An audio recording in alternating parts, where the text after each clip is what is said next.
nuestra primera sesión estuvo Andrés Peñalosa, quien habló de los parques de bolsillo y su oportunidad para la construcción de ciudadanía en las ciudades. En este caso estoy yo, Nicolai Elneser, yo soy urbanista egresado de la Simón Bolívar. Hice una maestría en políticas públicas aquí en Estados Unidos, en Georgia State University, con el programa de becas Fulbright. Y bueno, una de las cosas de los que siempre me ha interesado hablar es precisamente el tema de las oportunidades a partir de las diferentes acciones urbanas y de cómo la información está distribuida sobre el territorio, ¿no? Entonces, creo que eso es un poco de lo que vamos a hablar hoy. No sé, Daniel, si quieres introducir o alguna pregunta inicial. Yo creo que el tema, y muchos de los que se están conectando de alguna u otra forma, están relacionados con temas de urbanismo, de arquitectura, de ciudad y de políticas públicas. Me parece que lo mejor es que arranquemos de una vez, sobre todo entendiendo esto, Nicolai. A ver, ¿por qué este tema de interés? ¿Por qué escribiste ese artículo? ¿Cuál es la relevancia de los mapas para la conformación de las ciudades? O sea, ¿por qué para las comunidades y para las sociedades este es un tema relevante? Ok, bueno, como dice Daniel, estas conversaciones parten de un artículo que nosotros hayamos escrito en Transecto. En este caso, yo escribí un artículo relacionado a la cartografía de barrios, al mapeo de los barrios como se conocen en Venezuela. En este caso estamos hablando de favelas en Brasil o villas en Argentina. Adquiere diferentes nombres, pero estos sectores informales de la ciudad que se conocen como autoconstruidos, son sectores informales, básicamente, donde la característica de la construcción es usualmente de ranchos, edificaciones de ranchos, y el interés, esto parte de hecho de una preocupación que yo tuve hace mucho tiempo estudiando urbanismo todavía en la Simón Bolívar. De hecho, aquí está, entre las personas que están aquí, está Diona Escobar, y creo que está José Guzmán también, quienes eran mi equipo en un proyecto de taller en ese momento. Y bueno, como estudiante, a nosotros nos dijeron que nuestra área de estudio iba a ser el sector de la Planada en Hoyo de la Puerta. Esto es una comunidad, de nuevo, un sector informal al sur de Caracas, y nuestro proyecto era mejorar la calidad de vida de los habitantes del sector a partir de una propuesta urbana. El primer choque que sucede al entrar a uno de estos sectores, como urbanista que esté estudiando y está acostumbrado a hacer un diagnóstico de cómo está la situación, es que no existe información de este lugar. O sea, nosotros accedíamos a los diferentes mapas y a las diferentes plataformas digitales o pedíamos recursos en la alcaldía de Baruta en aquel momento para ver cómo era la zona, y no había información, eran literalmente manchas grises en el mapa. Yo ahora voy a compartir rápidamente la pantalla con ustedes. Vamos a ver cómo hago que esto funcione, porque aquí está, porque salió mal la última vez. Ahí, Daniel, confírmame por favor si ves el mapa. Sí, perfecto. Sí, bueno, aquí voy a hacer un ejemplo muy rápido, no voy a ahondar en ubicarlos en dónde estamos ni nada por el estilo, pero esto es Caracas. Y bueno, hay sectores informales distribuidos por toda la ciudad, sobre todo en la periferia del valle, ¿no? Si nos acercamos a esta zona que está acá, tenemos el barrio de Las Minas, uno de los barrios más densos de Latinoamérica, y por lo que vemos, no hay mayor detalle de las vías. Entonces aquí vemos una calle que se llama Calle El Rosario, Calle Los Mangos, o sea, y este es el tamaño de las viviendas aproximado. No se ve el detalle de cuántas viviendas hay o de las caminerías que conectan internamente todo este sistema del barrio. Entonces, intentar hacer un plan urbano en un sector para una comunidad completa de miles de habitantes, cuya información es así de limitada, se hace difícil. Sin duda se han hecho trabajos y existen registros en diferentes partes donde se puede acceder a la información, pero no es lo más accesible y tampoco es lo más fácil de traducir a las nuevas herramientas que utilizamos los urbanistas para trabajar, los sistemas de información geográfica y otros elementos. Entonces, para la pantalla, básicamente lo que despertó el interés en trabajar en esto fue precisamente si existen hoy en día tantas herramientas tecnológicas para generar estos mapas, ¿por qué no hacemos algo al respecto, porque nosotros como urbanistas nos sumamos también en esta capa de información que existe. Y bueno, a partir de ahí, con los años, yo trabajando en la organización Caracas Mi Convive, tuve la oportunidad de dirigir un proyecto de mapeo de uno de estos sectores. Entonces, una de las ideas que me parece importante entrar inicialmente es entender que los mapas llevan a oportunidades a los diferentes sectores. Por ejemplo, nosotros diariamente utilizamos Google Maps o cualquier herramienta de mapeo para saber a dónde vamos, para conseguir si un local está abierto, para pedir delivery en los casos en los que sea posible. Entonces, esto cada vez más se convierte en diferentes oportunidades para las personas y los lugares que no aparecen en los mapas quedan rezagados de estas oportunidades simplemente por no aparecer ahí. Entonces, es importante, creo, decir que esto se trata de quiénes hacen los mapas o quiénes tienen la capacidad de aparecer en ellos. Y es... Dale, Daniel. En, no, en eso quería comentar, porque dependiendo de el mapa también termina siendo un síntoma o una muestra de una realidad social, de una realidad urbana. Es decir, se hacen mapas de lo que se conoce o incluso para cualquier persona, nosotros tenemos imágenes claras de aquellos que conocemos, de aquellos que reconocemos. Todas las demás cosas que quedan marginadas, las cosas que son desconocidas, que de alguna u otra forma hasta mitificamos, porque pudiésemos incluso hablar de esto, cuánto se ha mitificado acerca del barrio en toda Latinoamérica.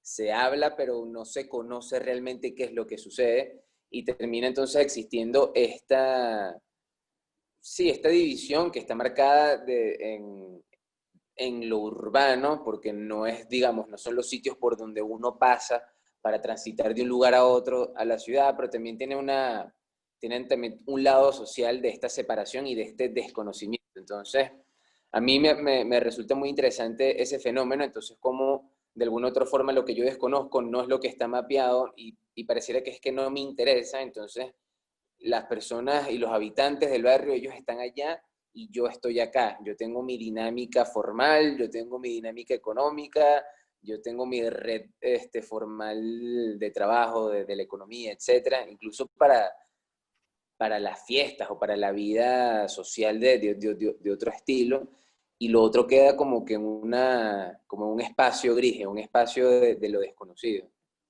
Sí. No, totalmente. Y ahí lo que tú dices en realidad me recuerda, hace poco leí un artículo sobre, que mencionaba esto, que es una frase de la que todos estamos, o muchos estamos familiarizados, que es que las historias las narran al final, o sea, las historias las narran quienes ganan, ¿no? O sea, las batallas o lo que sea.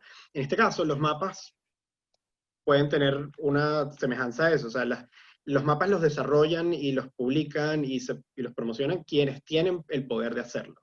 Y hasta cierto momento podríamos decir que el poder lo tenían quienes estaban en el poder nada más, o sea, quienes decidían o no reconocer ciertas realidades, y en ese sentido los mapas son una herramienta de inclusión o exclusión.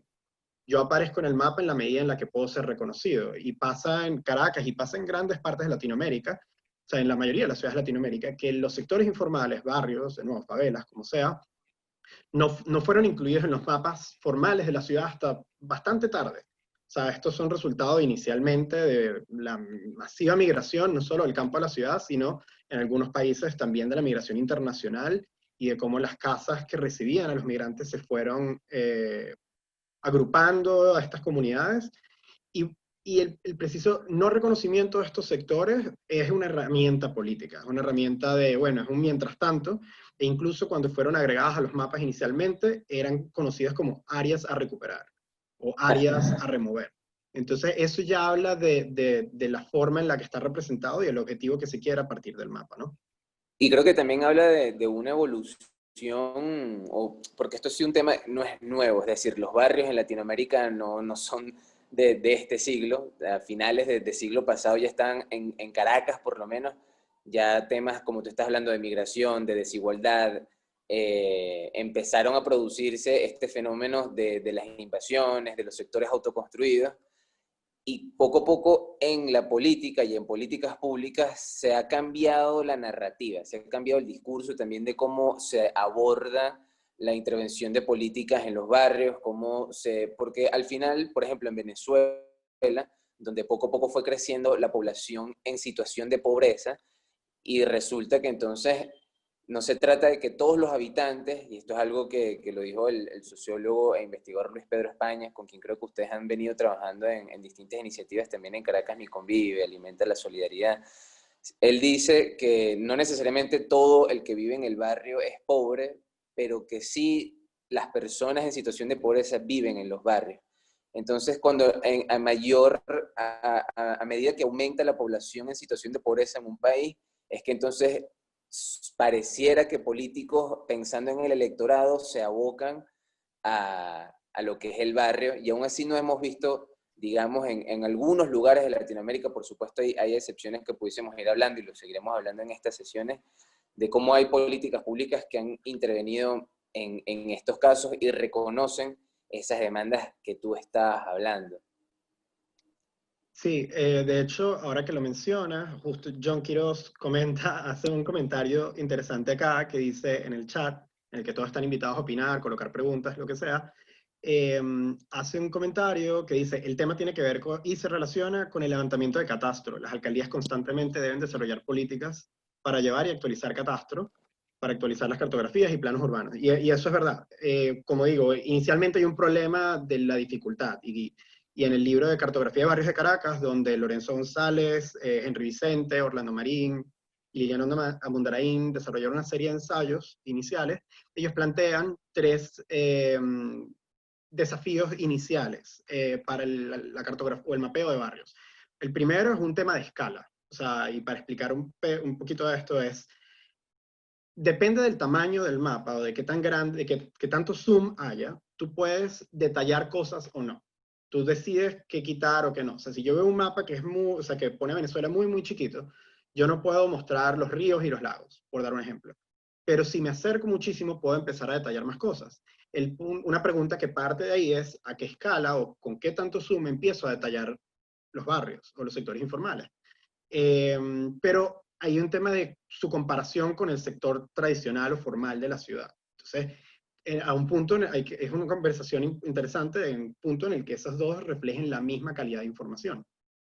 La segunda barrera es de visión, que es más sobre la perspectiva que se tiene de la ciudad, o sea, la idea que se tiene de la ciudad, pero la que más me interesa en este sentido y la que voy a tocar ahora es la tecnología, que creo que es lo que va John Quiroz, que es que en algún momento se hacía muy difícil mapear los barrios. Son sectores demasiado complejos, con caminerías intricadas y elementos superpuestos. O sea, hay un techo, una casa sobre otra, es muy complejo. Pero hoy en día existe la tecnología para hacer cosas diferentes. O sea, ya estamos en un punto donde, por así decirlo, la tecnología no es una excusa y es una puerta que nosotros, a la que todos tenemos acceso. Entonces, eso es parte, creo que la tecnología como herramienta de democratización es súper interesante. Y precisamente todas las plataformas que hay hoy en día permiten agregar datos. El ejemplo, voy a dar rápidamente, no sé si quieres agregar algo, Daniel, quería mostrar el ejemplo del trabajo que hicimos en La Vega. No, perfecto. Siento que cuando hablas de este tema de escala y hablamos también de inclusión, es como una inclusión en diferentes escalas o en diferentes capas. Tenemos que estos sectores autoconstruidos puedan ser incluidos a la red eléctrica, a la red de servicios públicos, a que de paso tengan acceso al transporte público por estas vías.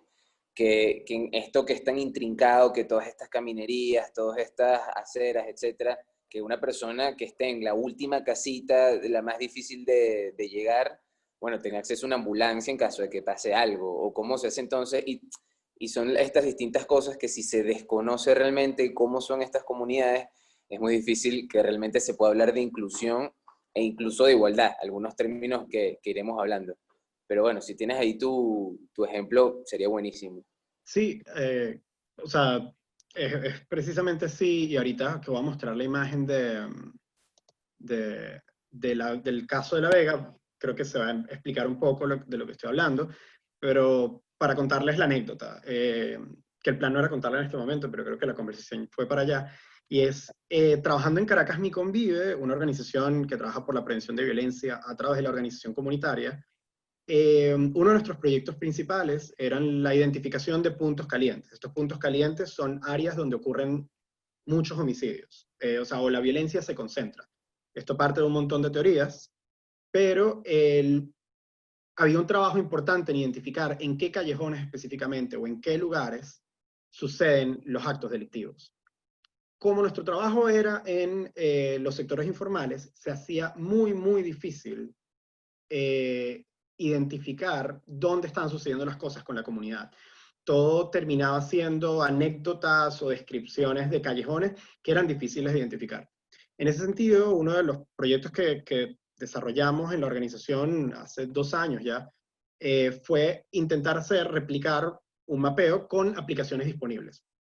Un ejemplo que se me ocurre es cuando trabajando con Dionis, José Guzmán Conder, urbanista, una cosa que nosotros hicimos, y aquí todos capaz son familiares con esto, es, todos vemos en las redes sociales que alguien publica el recorrido que hizo con la aplicación de Nike, de, no sé, los tantos kilómetros que corrió este domingo, etcétera. O sea, todos podemos ver hoy en día y publicar hoy en día por dónde corremos, o por dónde manejamos bicicleta. ¿Por qué no hacer lo mismo aprovechando un recorrido que hicimos nosotros por un barrio, en este sector La Planada? Y literal, en esa materia, para nosotros levantar el mapa del barrio, lo que hicimos fue caminar todo el barrio con los vecinos, con una de estas aplicaciones activadas. Y al final, a través de la aplicación de Nike, que está hecha para correr, logramos levantar el mapa. Y fue excelente. Siguiendo este mismo ejemplo, años más tarde, de nuevo hace 2 años, fue que en Caracas Mi Convive replicamos el proyecto, y voy a volver a compartir pantalla para mostrarles cómo fue. No sé si tengo que minimizar todas estas ventanas. Pero aquí ya estoy completando pantalla, y esto que veían antes, que voy a volver, este es el artículo donde está escrito, y abajo, a la mitad del artículo, pueden ver el mapa de La Vega. Esto que está acá es la parte baja de La Vega, el sector San Miguel. El área que está delineada es todo el sector que decidimos mapear. Este proyecto lo hicimos con un proyecto de servicio comunitario de la Universidad Simón Bolívar, guiado por Dion Escobar, profesora de urbanista de la Simón Bolívar, y tomó algo así como 6 u 8 semanas, ahorita no recuerdo muy bien, donde habían visitas todos los fines de semana, y los estudiantes se dividieron en 2 equipos, de 4 y 4, junto a vecinos, y recorrían, usando estas aplicaciones, la comunidad. Lo interesante es que después de todo este tiempo, la cantidad de caminerías que se levantaron, sobre todo entendiendo, voy a hacer una pausa acá, que aquí yo veo perfectamente donde está mi mouse, espero que se esté mostrando, una avenida principal de La Vega. Pero cuando veo el área interior del barrio, no identifico vías ni nada por el estilo. Al hacer el mapeo, logramos levantar toda esta información, que por aquí en el artículo se me olvidó el dato específico, pero está la cantidad de kilómetros mapeados de caminerías y 34 puntos de servicios internos al barrio. Estos son comercios, ventas de cosas del hogar, casas de cuidado, cosas muy específicas que los estudiantes identificaron. Más allá de haber levantado esta información, lo importante y lo que permite la tecnología hoy en día es que esto, hoy en día, todo está disponible en los mapas online. Y una de las conversaciones que tuvimos con los vecinos del sector fue precisamente esa. Yo les preguntaba en el mapeo, como parte del recorrido, si ustedes quieren un mapa del barrio, de su comunidad, ¿cómo hacen? Y la respuesta de ellos era, yo tengo que ir al centro Simón Bolívar, que es un centro, está en el centro de la ciudad, hacer el pedido del papel, me entregan el documento, el papel con los planos viejos, y es tedioso. Y además no está integrado a ninguno de los servicios que hoy en día existen online. Pero precisamente lo que nosotros buscábamos era que estos mapas estuvieran incluidos en estas plataformas. Aquí voy a ir rápidamente, simplemente para mostrarles el resultado.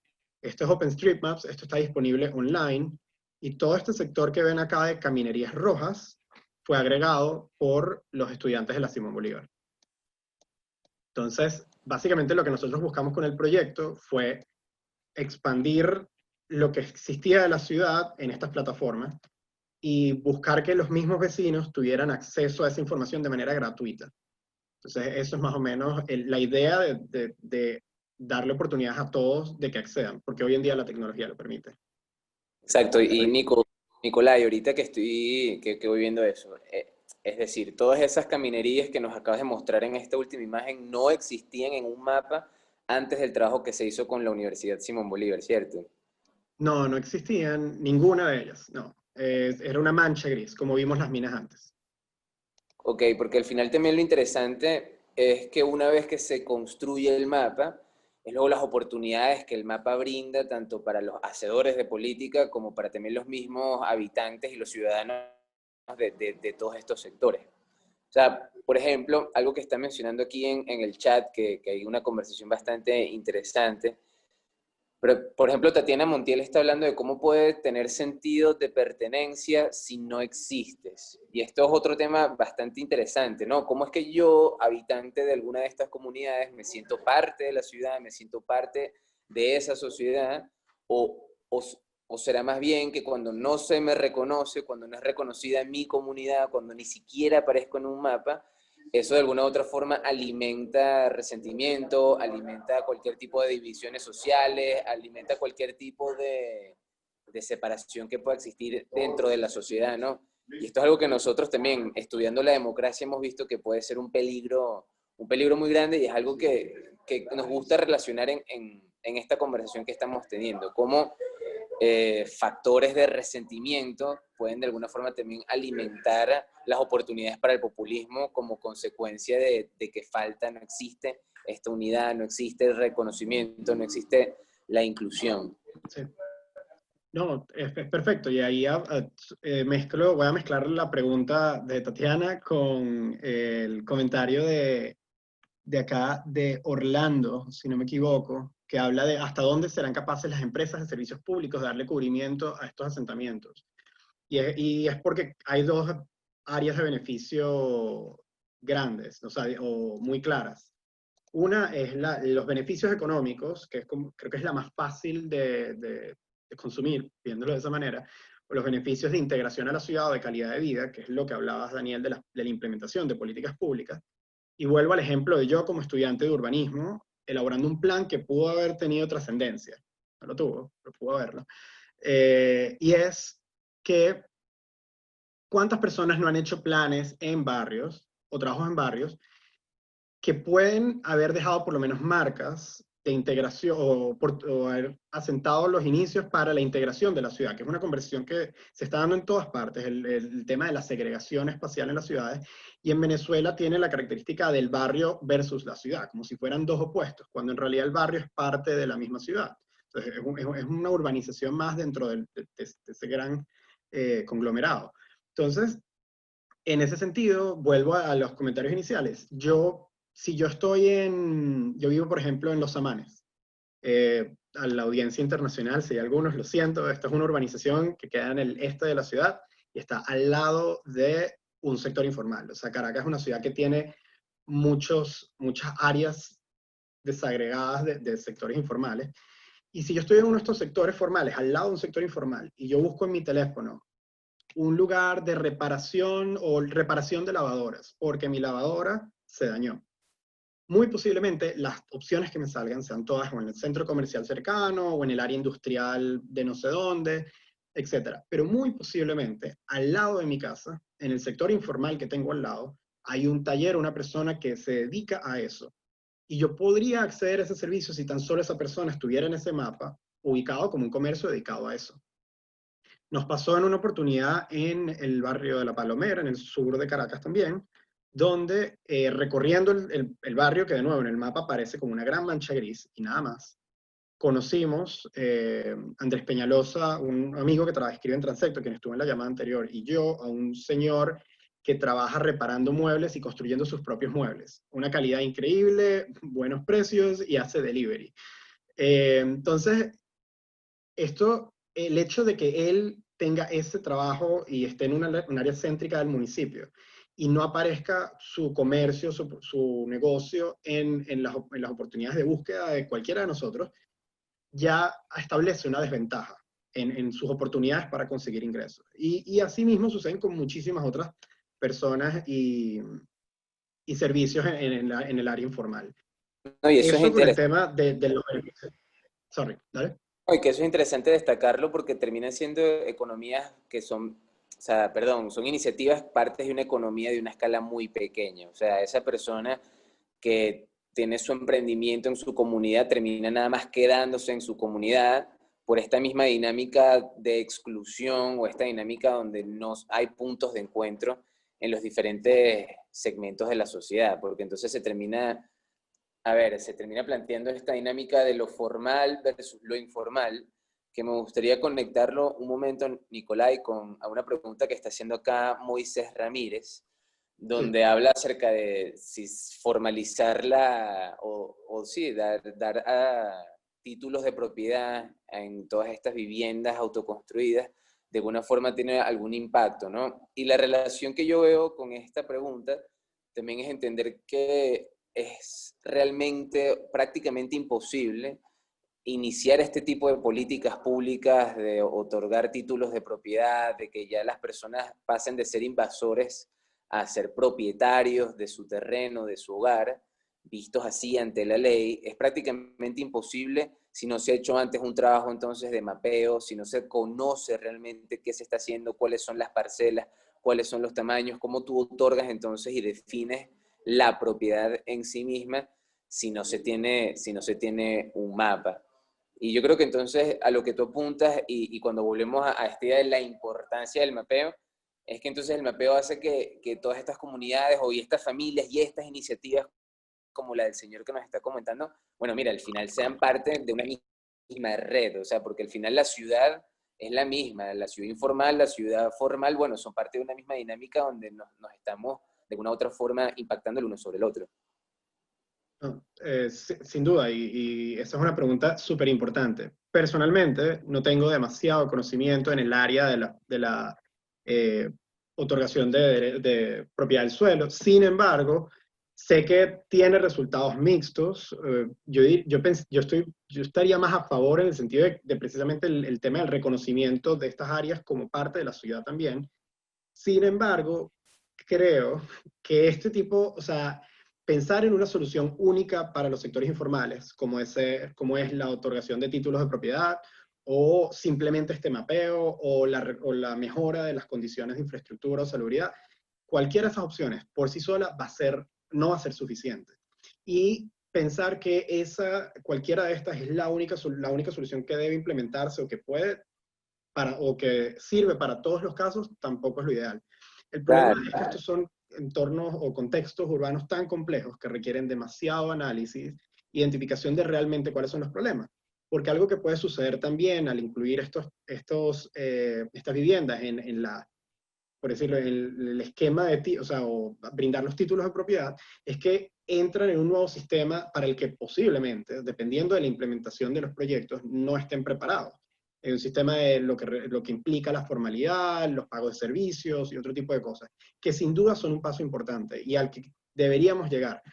Creo que la conversación es cómo llegar a ese punto, o sea, qué es todo lo que nosotros necesitamos en términos de infraestructura, tanto pensando en la infraestructura física como infraestructura de información digital, de saber qué es lo que hay para poder llegar a ese punto. no, y ese es Sí, un, primera etapa. claro, por ejemplo, ese caso que está presentando acá, para buscar Moisés, Ujú. es uno de esos tantos ejemplos, como tú dices, pero que se requieren un trabajo integral, una perspectiva integral de políticas para poder solucionar los mil y un problemas, sobre todo volviendo a lo que mencionamos al principio, ¿no? Si es más del 60% en el caso de Venezuela, es más del 60% de los habitantes que viven en sectores autoconstruidos. Entonces, no estamos hablando de algo pequeño, pero también yo creo que esto refuerza tu punto, Nicolai. Si cualquiera de estas iniciativas, ya sea la otorgación de los títulos de propiedad o de construir nueva vialidad o la habilitación física de barrios, etcétera, todo eso pasa porque primero hay que mapear el sector. Y yo creo que nosotros, yo como estudiante de arquitectura, tú cuando estudiaste urbanismo, pasa que cuando se tiene un caso de estudio, de las primeras cosas que se hacen es visitar el sitio, hacer un levantamiento de mapa, incluso un levantamiento fotográfico y realmente conocer, porque si no conoces lo que tienes ahí, cualquier solución desde el punto de vista de las políticas públicas o desde el punto de vista de gobierno, termina siendo soluciones que usualmente no son las más adecuadas porque no conoces cuál es tu sujeto al cual tú estás interviniendo. En este caso, las comunidades de familias que capaz desconoces cómo hacen para obtener electricidad, para obtener agua, para poder caminar hasta el colegio, cuántas escaleras suben con la bombona de gas en la espalda desde un punto de la comunidad hasta su casa, ¿no? O sea, yo creo que son muchas cosas que al fin y al cabo refuerzan esta idea de cuán importante es entonces poder hacer que los barrios sean mapeados. Sí. Ahí, justo hablando de los títulos de propiedad, me comprometo, además, honestamente, porque es un tema del que no conozco suficiente como para hablar demasiado a profundidad, pero me encantaría revisar más, y eso es parte de los objetivos del blog Transecto, del que formo parte. Voy a revisar y voy a escribir un artículo al respecto, y voy a colocar ya en el chat los enlaces tanto a la página de Transecto como del proyecto base, para que revisen nuestro contenido. Siempre estamos escribiendo y publicando sobre ciudad, en nuestro caso, y proyecto base sobre democracia, pero bueno, eventualmente pronto escribiré al respecto, y espero que les llegue en el newsletter si se escriben. No, claro, yo como una Sí, pausa breve, publicitaria. ajá, no, como una breve observación al respecto, dos cositas, leerles lo que está diciendo aquí Andrés Peñalosa, urbanista y parte del equipo de Transecto. Él comenta que su apreciación o en su consideración es que es muy pronto para conocer los resultados. Sin embargo, la formalización de la tenencia de la tierra y bienhechurías se espera que facilite la integración de los propietarios a servicios públicos y mecanismos de protección como seguros, impuestos. Y eso es algo que yo en la ciudad que me encuentro actualmente, que es en Medellín, Colombia, lo pude ver ayer, tal cual. Fuimos a un sector de viviendas autoconstruidas, un barrio que se llama El Salvador, que se nota realmente cuán drástico es el cambio entre la urbanización formal, por así llamarla, a estos sectores en cuanto a la calidad de las viviendas, etcétera. Sin embargo, en este sector se aplicó esta política pública y llega tanto a ese punto quienes la defienden de decir que una vez se conoce cuál es el sector y se otorgan estos títulos de propiedad, las personas tienden a mejorar su entorno, mejorar la casa, para poder incluso luego poder transar económicamente. Hoy en día unos amigos viven alquilados ahí, y eso es algo que lo puedes hacer dentro de una red de la economía formal gracias a este tipo de cosas. Sí. Justo estoy viendo, hay unos comentarios súper interesantes. Hay unos de unos temas que quería comentar más adelante, de cierre, pero le están sacándolos ya. Aquí tengo pendiente, o sea, estamos hablando antes de volver a los comentarios en específico de los dos posibles beneficios. Hablé del tema económico, de las oportunidades económicas del barrio y de cómo eso integra, pero también está el tema, Daniel, al que tú hiciste entrada, y con uno de los comentarios, que es el de, bueno, de identidad. Y en realidad una de las frases que yo una vez usé, y creo que no sé si está en el artículo, y posiblemente se la quite a alguien, fue, o sea, si no aparezco en un mapa no existo, y es literalmente eso, o sea, hasta qué punto yo estoy en algún lugar, si en los lugares en los que nosotros acudimos para ver dónde estamos no está. Y esto también me recuerda la historia de los primeros días de mapeo en La Vega. El proyecto surgió por la necesidad de los puntos calientes, teníamos que identificar los puntos de violencia. Pero en los primeros días de mapeo coincidí con un joven de la comunidad con el que teníamos relación, y él me pregunta qué estábamos haciendo. Y porque nosotros tenemos que ir mapeando y preguntando los nombres de las calles, que eso es otro tema del que voy a hablar después también. Pero él me pregunta qué estamos haciendo, y yo le respondo que estamos mapeando la comunidad para que él pueda conseguir su dirección en Google Maps. Casualmente, y esta historia es la historia para mí la que más me ha impactado personalmente, él me dice que qué casualidad, y para mí fue increíble haberme cruzado con él, qué casualidad que yo estuviera haciendo ese trabajo cuando él esa semana se había cansado de buscar trabajo por una plataforma, no sé si era Boomerang, una plataforma online de búsqueda de trabajo. Pero la plataforma le pedía colocar su dirección a través de las direcciones que aparecían en Google Maps. Y él dijo que él no podía colocar su dirección de vivienda porque simplemente no aparecía, y no iba a conseguir trabajo en su zona. Y él tenía que colocar la de un primo, por lo cual todos los trabajos que le aparecían eran del otro lado de la ciudad. Entonces, pensar en yo lo estaba haciendo por el tema de los puntos calientes, donde suceden los lugares de violencia. Pero pensar en todas esas pequeñas posibilidades que le pueden brindar oportunidades a las comunidades es importantísimo. Y bajo esa premisa se puede pensar cómo se lleva a cabo el proyecto de mapeo. Y ahí con el tema de existir, de la identidad, bueno, Daniel también comentó inicialmente de cómo políticamente ha cambiado los discursos a pensar más en estos sectores. También hay una sobreutilización de los sectores informales dentro de la política a través del populismo y todo esto. Pero sin duda, el hecho de que tengan acceso libre a la información de dónde están, significa una plataforma para ellos también tener mayor poder de organización local y comunitaria. En el caso, de nuevo, de Venezuela, porque somos familiares, o sea, somos de allá, están la conformación de los consejos comunales, donde ellos tienen que presentar un mapa con un polígono que determina cuál es el sector, tienen que hacer censos de vivienda, la prestación de servicios del Estado o de las empresas privadas, estoy pensando incluso en telefonía, DirecTV, agua, gas, o sea, lo que sea pasa por eso, y en ese sentido hay mucho relacionado a la política.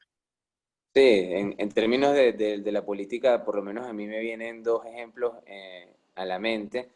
Uno es este que estás comentando de organización política, que desde los partidos políticos hasta las gestiones de alcaldías, gobernaciones, necesitan realmente tener presencia en todos estos sectores si quieren de alguna u otra forma brindar soluciones, si de alguna u otra forma quieren ser parte de poder atender las necesidades que en todos estos sectores se consiguen. Y entonces es interesante cómo esta idea de que si no estás en el mapa no existes, en algún momento el discurso político e incluso como sociedad, no reconocer esos problemas, hacer la vista gorda, como quien dice, a los problemas que ahí están sucediendo, es una idea de alguna otra forma de cierto liderazgo irresponsable o de alguna forma de construir ciudadanía donde yo estoy pensando que los problemas que yo simplemente no reconozco no existen hasta que ese problema explota y terminas teniendo problemas de desigualdad, de inequidad, de pobreza, de resentimiento, de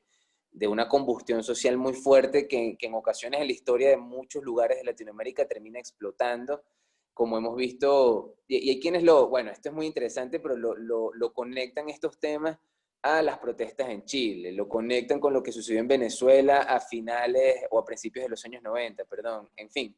Son muchos ejemplos de todas estas cosas donde más bien hoy en día, entonces pasando a una siguiente forma de lo que tú estabas comentando, de cómo la organización política ayuda a atender todos estos problemas y de alguna... A ver, el chavismo en Venezuela es una opción, es un ejemplo de cómo el ser parte, reconocer, tener mapeados todos los sectores populares, como así se han llamado también en el discurso político, todos los barrios divididos en zonas, en sectores para tener liderazgos políticos en cada uno de estos sectores, puede ser utilizado tanto para promover, empoderar esas comunidades o también para el control social de esas comunidades. Es decir, hoy en día un programa del régimen de Nicolás Maduro es la entrega de las cajas CLAP. Estas cajas, muchos de los que nos estén escuchando están familiarizados con esta idea de que entonces el gobierno entrega unas cajas con comida, pero que luego entonces se puede traducir en que las personas que se identifican en estos sectores que están mapeados, si no de alguna u otra forma obedecen, bueno, no obtienen estas cajas. Y esto es parte, bueno, de una conversación que yo creo que puede ir teniendo distintas capas de profundidad, ¿no? De cómo los mapas siguen siendo utilizados. Hay unos comentarios súper interesantes, creo. Hay gente que ha sumado a la conversación de la entrega de títulos de propiedad. Mónica habló del ejemplo de Baruta. Lorenzo, asumo que es el profesor Lorenzo, saludos. Saludos, Dice que hace años se inició el programa en el caso de Baruta también, con el apoyo del Instituto de Estudios Regionales y Urbanos de la USB. Noelia Zamora habla de algo que quería comentar, porque hacen una conversación acá interesante. Ella habla de existe y se han hecho esfuerzos de mapeo, muchísimo. También decir que nadie ha trabajado en esto es mentir. De nuevo, estamos en puntos en los que la tecnología cada vez permite más y por eso la conversación es esta. Ahora está, por ejemplo, el caso de Cartografía de Barrios de Caracas, que fue un esfuerzo gigantesco de recopilación de cartografía y de actualización de esos archivos, donde se pueden ver las casas. O sea, los mapas son por cada unidad de vivienda, pero de nuevo, no incluyen las caminerías porque son un elemento distinto, parten de otra, en términos técnicos son otra naturaleza. Ahora, el otro comentario que agregan acá son los segmentos censales del INE, el Instituto Nacional de Estadística. En casi todos los países los censos se distribuyen en diferentes sectores. Tienes municipio, parroquia, después, si no me equivoco, tienes bloques de manzanas, y luego tienes unos polígonos que agrupan ciertas viviendas. Eso también, de nuevo, los barrios están incluidos dentro de esos polígonos. Primero, son difíciles de acceder en Venezuela, por ejemplo. En otros países, acá en Estados Unidos, tú puedes acceder de manera gratuita a los polígonos que tú quieras de cualquier vecindario con los datos demográficos de ese sector, y eso es un punto ideal. Pero de nuevo, estamos hablando de los sectores informales en el caso de Venezuela, de otros países, y las caminerías lo que tienen de importancia es que son los espacios por los cuales, a través de los cuales nosotros nos comunicamos, entendiendo además que son un espacio público vital. Tener las caminerías es la forma de nosotros entender cómo se interactúan las dinámicas de la ciudad. Cómo realmente no existe, o sea, porque mientras no existan los mapas, esas caminerías para los barrios, nosotros vamos a seguir viendo esas áreas como áreas grises, de ellos versus nosotros, etc., y no como espacios que al fin son parte de la misma secuencia de vías. Capaz me puse muy técnico ahí, pero es básicamente el objetivo. Independientemente que hayan polígonos del INE o otras formas de mapeo, las caminerías son importantes. Ahorita voy a leer, hay un texto bastante largo en los comentarios. Hay un comentario que hizo Marcos Colina arriba, lo estaba guardando para este momento, las 6:45 más o menos, que es que él habla de si hay... ¿dónde está Marcos Colina? Sorry, estoy buscando. Pero básicamente del objetivo, de la operatividad aquí está. A partir de sus experiencias, ¿cómo consideran que funciona operativamente la cartografía? De manera explicativa o crítica. Para la negociación entre habitantes y actores de una lógica notoriamente descendente como la de Estado para el desarrollo y la ejecución de proyectos del barrio. O sea, estamos hablando de, si no me equivoco, de cómo funciona la cartografía como un lenguaje común que permite encontrarnos a técnicos, políticos, profesionales con los habitantes de la comunidad o lo que sea. Y justo más abajo también comenta, alguien pregunta si, o más arriba, no recuerdo, si este proyecto de mapeo que hicimos en La Vega fueron solo estudiantes o también la comunidad. Y aquí es súper importante. Por lo menos la forma en la que nosotros entramos con el proyecto fue siguiendo ejemplos de otros países del mundo que ya han trabajado en esto. Existen organizaciones internacionales que se dedican exclusivamente a esto. Uno de los ejemplos que voy a hacer es Missing Maps. Voy a compartir de nuevo la pantalla como para dinamizar esto. Vamos a ver si me permite aquí. Ok. Missing Maps, que es esta organización que les estoy mostrando, es una organización que se encarga de hacer este mismo trabajo, de hacer mapeos de sectores informales en todo el mundo. Y su argumento es el siguiente, o su razón de ser es la siguiente. Cuando ocurren desastres naturales, por ejemplo, en el Caribe, o ciclones en Asia, las comunidades más afectadas son los sectores informales. Y las oportunidades o los esfuerzos de rescate que los esfuerzos de rescate que vienen después del evento natural son muy difíciles y mucho más costosos si no sabemos cuál es el terreno al que estamos yendo. El trabajo de ellos es hacer hackathons o jornadas con voluntarios intensas donde mapean sectores informales de todo el mundo. Precisamente el objetivo de ellos es completar los mapas de los sectores informales para que las ayudas humanitarias en casos de emergencia tengan mejor alcance. Esto es una oportunidad a la que cualquiera de ustedes, si está aburrido, está buscando un plan del fin de semana, puede meterse y ponerse a hacer clic y mapear sectores informales de otros países. Tiene unos procesos de revisión internos, pero es muy, muy, muy bueno. Otro ejemplo que es importantísimo, me parece importante sobre todo en las conversaciones que se dan hoy en día, y en Latinoamérica es cada vez más importante, es este proyecto GeoChicas. No estoy muy claro de si sigue activo hoy en día, yo creo que sí, pero una plataforma donde una organización que ha mapeado ciudades desde la perspectiva femenina o de las oportunidades que pueden haber para las mujeres en las ciudades. O sea, muchos servicios que son exclusivos para mujeres, hablamos de salud, de productos, o incluso en términos de seguridad para la mujer, porque las ciudades muchas veces no están diseñadas de una forma que pueden ser, las cuales las mujeres se sienten seguras moviéndose solas. Estos mapas identifican, no solo mapean lugares, sino que identifican esos puntos de riesgo o de servicios que pueden estar, en las que las mujeres pueden conseguir apoyo o etcétera. Ellos trabajan principalmente en Latinoamérica, como ven acá. Y el último que voy a mostrar, está aquí también en el artículo al final, es este caso de Map Quivera, que para mí es el más famoso, si no me equivoco, es de la gente de Slum Dwellers International, y es esto que ven acá, toda esta mancha donde están todas las cruces rojas, es un barrio como podría ser el barrio de la parte baja de La Vega. Y todo esto fue mapeado bajo un proceso, obviamente, mucho más exhaustivo, pero similar al que hicimos en La Vega. Y ahí respondo la pregunta que hicieron después sobre si esto se hace con comunidad. Obligatoriamente esto tiene que contar, personalmente, es la forma en la que pienso, con el apoyo de la comunidad, con la participación de la comunidad. En nuestro caso, eran 4 estudiantes y 1 o 2 vecinos, y cada recorrido separaba a otro vecino de la comunidad y seguía el recorrido, o preguntábamos a ellos qué pasaba. Pero todo, o qué estaba sucediendo. Todo esto que ven acá, esta calle que están viendo acá, fue mapeada por un proyecto. Todos estos puntos que ven acá de servicios, aquí ven lugares de salud, parecen venta de medicinas, peluquerías, una lavandería, lugar de venta de películas, baños públicos posiblemente. Todo esto fue mapeado a partir de un proceso similar. Y esto es un barrio en Kenia, en África, y todo este sector fue mapeado a través del trabajo de Map Quivera. Entonces, el tema de la participación dentro de todo esto es vital. Y como dice Marco, o sea, honestamente, cuando uno va a los sectores informales, se vuelve muy difícil encontrar un lenguaje común entre tú como técnico, que posiblemente estás hablando con unas palabras demasiado rebuscadas para algunas personas, y la persona de la comunidad que te va a hablar a partir de experiencias.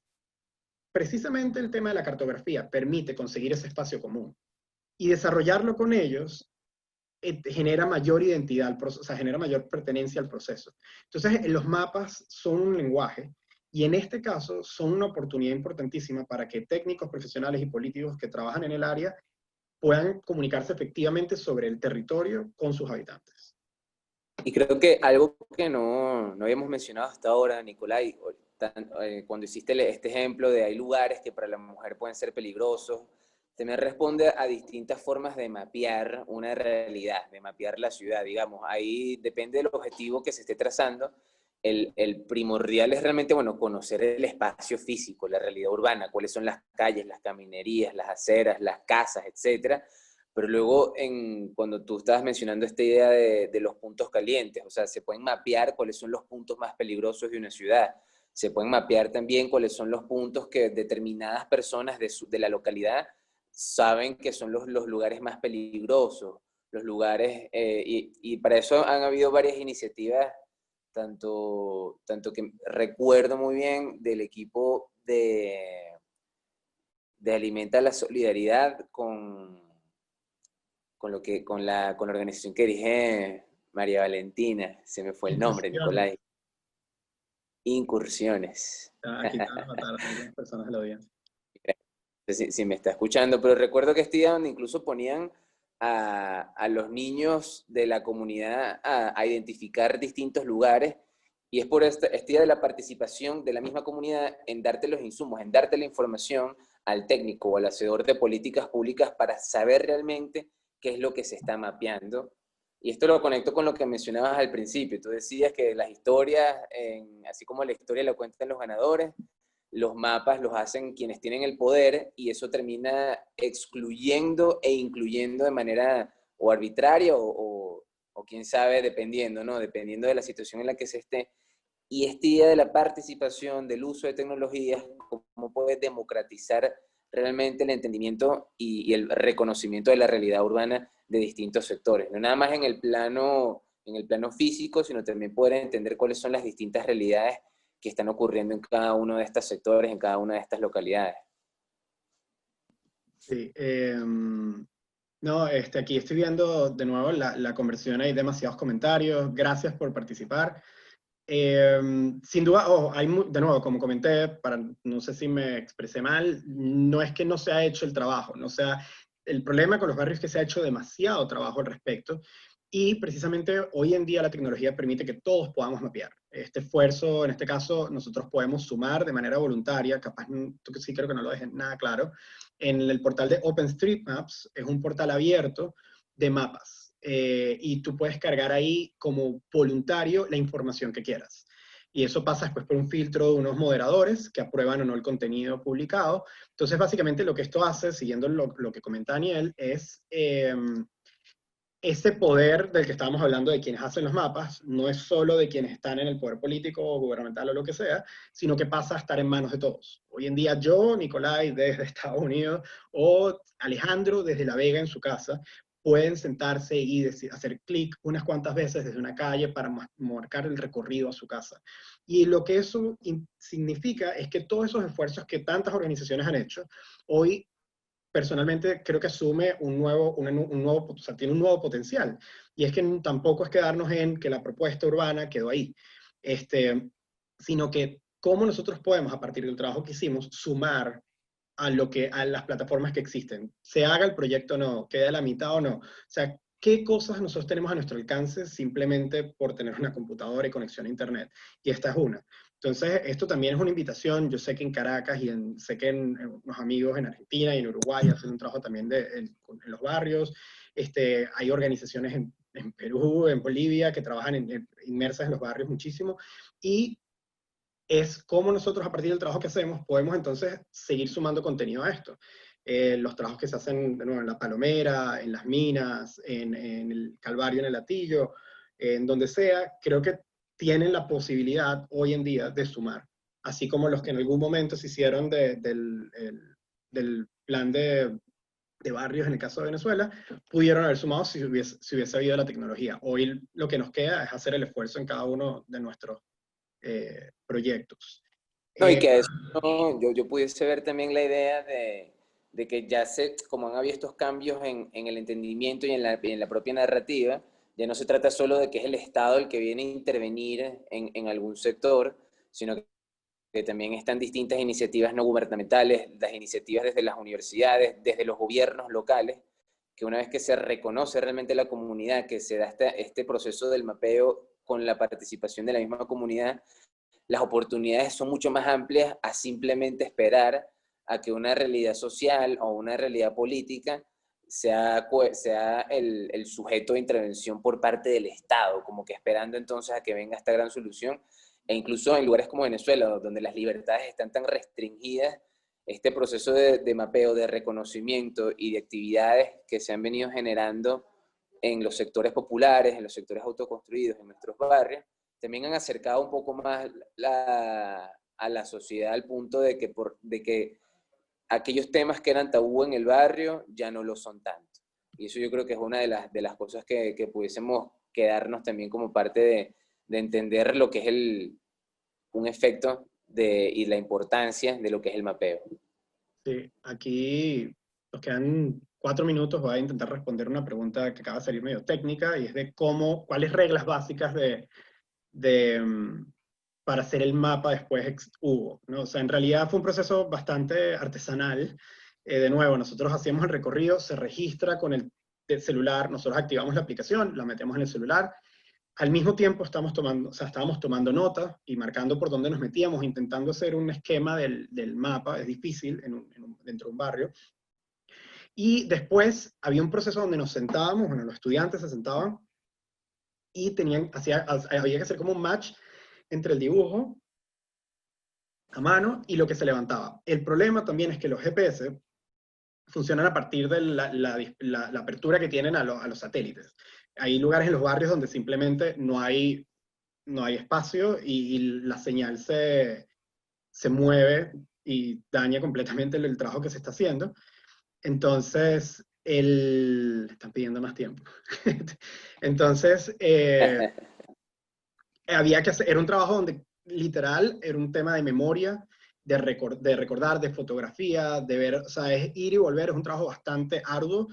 Sin duda, esto fue un esfuerzo que hicimos con una aplicación que se llama GPS Essentials, que si no me equivoco está disponible para Android, no sé si para, ¿cómo es que se llama? Para iPhone, pero iOS. iOS, eso. Ahí. Y era una aplicación relativamente sencilla de usar, es como para exploradores, pero permite registrar el recorrido y guardar como archivo shapefile, que es del Sistema de Información Geográfica. Y bueno, pues con fotografías y memoria, un trabajo bastante importante, o sea, porque se hacían entrevistas, se reconstruía con una imagen satelital en la computadora. Estamos seguros de que deben haber softwares mucho más avanzados, tecnologías mucho más poderosas en términos de GPS, pero fue un proyecto que salió muy rápido, que surgió literal a través del trabajo voluntario con los estudiantes, y estas eran las herramientas que teníamos, y bueno, funcionó. A ver, a veces Zoom se pone generoso y se extiende indefinidamente. Por ahí están pidiendo más tiempo. Nicolai, capaz tú también puedes comentarnos un poco de la experiencia en términos de seguridad ciudadana. Sé que lo comentaste muy por encima, pero hemos hablado ya de mitigar los riesgos en caso de desastres naturales. Hemos hablado de generación o tejer la red de servicios públicos también en estos sectores autoconstruidos. Pero en tu experiencia trabajando con este tema de la inseguridad, ¿de qué forma entonces también han influido el mapeo en pro de la participación comunitaria? Sí, bueno, hay un tema, y aquí hay gente en la audiencia, si no me equivoco, está Oriana Medina, que trabaja con la identificación de puntos calientes y todos los proyectos de espacios de Caracas Mi Convive, y, y ella tiene mucha experiencia también en esto, en los últimos años, y es que para líderes comunitarios, o sea, los líderes en las comunidades es interesante conversar sobre dónde o cómo suceden las cosas. Cuando tú preguntas dónde, la forma en la que se describen los lugares parten de experiencias personales.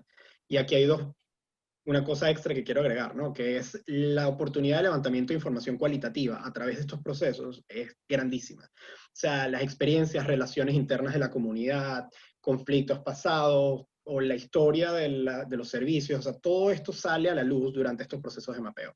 Y para alguien técnico o apasionado en todo esto, y ambas las tengo yo, eso era increíble. Segundo, está lo que tú hablas de la participación, los líderes comunitarios, un ejercicio que hacíamos en Caracas Mi Convive, y se profundizó mucho más después de que yo me fui. Y eso sería interesante después tener capaz una entrevista con Oriana o algo por el estilo, los líderes comunitarios se sientan con los mapas de su comunidad y empiezan a identificar en qué áreas trabajan, dónde están las organizaciones sociales, dónde están los puntos de servicio, las áreas de emergencia, y ver cómo ellos arman la realidad en un mapa físico de su comunidad es importantísimo. Personal, para nosotros, de ver todo lo que hay dentro del barrio que nosotros desconocemos porque no vivimos ahí diariamente, pero para ellos creo que era también la oportunidad de verlo todo plasmado y de establecer estrategias de algo. Ellos por lo menos identificaban dónde estaban haciendo las actividades y dónde faltaban, dónde vivían más niños, dónde había una escuela y dónde hacía falta una jornada de salud. Y todo esto porque ellos tenían los mapas a la mano. Entonces creo que eso es bastante importante en el término del poder que tiene un ciudadano en influir en su entorno. Y ahí hay una pregunta que hace Lorraine Giraud, profesora bastante querida, es con base a la experiencia que le recomiendo a cualquier ciudadano. Yo en realidad la recomendación se la doy a todos los que de alguna manera hacemos vida de forma técnica o no con esto, es que nosotros recorremos, o sea, a quienes trabajamos en los barrios recorremos estos sectores casi a diario, o fuera de la pandemia, claro. Y es esas caminadas de entrada, de salida, de punto A a punto B internamente, solo con tener el teléfono activado en nuestros bolsillos o conversar con la gente, tenemos la capacidad de levantar información valiosísima que hoy en día existen plataformas en las que la podemos publicar. Entonces, más allá de que sea un proyecto así o no, cualquier oportunidad que nosotros tengamos dentro de estos sectores, creo que es una oportunidad de oro para sumar. Y asimismo, en realidad, yo soy súper pro Google Maps y todas estas plataformas de localización, Yo tenía una amiga que hace unos años, su hobby era, cuando salía, ella mapeaba, agregaba en Google Maps puntos de servicio en Caracas para las mujeres. Porque ella decía que en Google Maps era demasiado difícil conseguir ratings o opiniones o comentarios sobre productos femeninos o clínicas específicamente para mujeres o servicios para mujeres. Y ella decía que eso estaba invisibilizado y su hobby, cuando ella iba por la ciudad y veía publicidad o algo por el estilo, ella lo mapeaba. Entonces, el hecho de que nosotros hoy tengamos solo en nuestra mano la capacidad de sumar tanto para tantas otras personas, creo que es importantísimo. Y ahí hay un trabajo que todos podemos hacer. No, perfecto, Nicolai. Yo creo que ya, igual también para ir cerrando, ya estamos un poquito por encima de la Sí, hora sí, y fue. mantenerlo así con cada una de las opciones. Has dejado bastante claro todos los beneficios, la importancia del mapeo y yo creo que para los que nos interesa la política y los que queremos ser y hacer políticas públicas, esto tiene una densidad bastante importante por todas las oportunidades que ofrece simplemente el levantamiento de mapas y todas las cosas que se pueden ir reflejando en un mapeo, como incluso están hablando aquí Marcos Colina. Y quiero agregar que la participación del día de hoy ha sido increíble y ha sido muy nutritivo esto que estamos haciendo y les agradecemos muchísimo por esto. Es algo que seguiremos haciendo entre Transecto y Proyecto Base mes a mes. Y me quedo entonces con esta idea de que al final el levantamiento de mapa no tiene solamente este lado del técnico y de la poligonal y de los vectores, que es algo que apasiona mucho a personas como para ti, Nicolai, pero que también desde el punto de vista social, desde el punto de vista político, es algo que tiene un efecto muy práctico y un efecto muy tangible en la sociedad, en el reconocimiento y en el conocer las realidades que son distintas a la mía. Y yo creo que entonces en ese sentido estamos apuntando poco a poco a ciudades donde haya más igualdad de oportunidades, a ciudades donde haya más integración social, a ciudades donde haya mayor participación. Y podemos cerrar invitándolos a revisar de nuevo nuestras dos páginas, tanto Transecto como Proyecto Base. Bueno, los contenidos son relativamente diferentes, pero como ven, en este tipo de conversaciones que estamos teniendo una vez al mes, tienen puntos comunes. Entonces, los invitamos a seguirnos, suscribirse en nuestros boletines y bueno, estar al tanto. Esperamos que nos acompañen el mes que viene también, en la tercera conversación. Así es. Bueno, saludos a todos y un abrazo a todas las personas que están acá participando. Queda entonces pendiente algún día una sesión con Oriana y con la gente de Caracas Mi Convive. Bueno, Nicolai, un abrazo. Un abrazo, Daniel. Gracias a todos.